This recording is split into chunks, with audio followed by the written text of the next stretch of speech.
Hello everyone. Today I will tell you Korean alphabets. Let's start.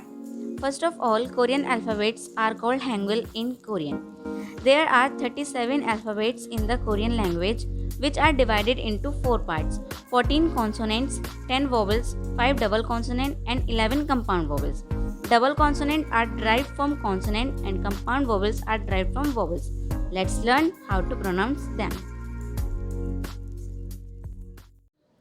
Consonants: G,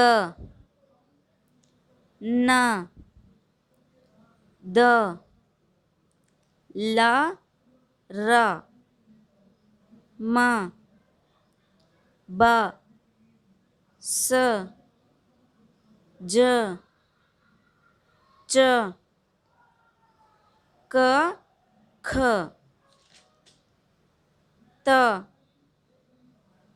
P, H.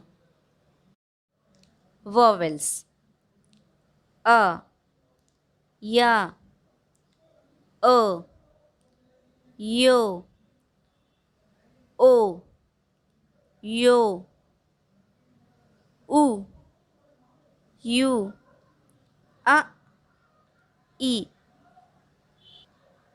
Double consonant: K, T,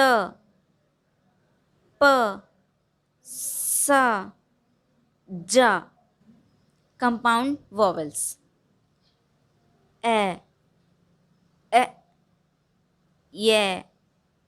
Ye, Va, Ve, Ve, Wo, Ve, Vi, Vi. If you like the video, then please encourage us by subscribing to our channel. Thank you.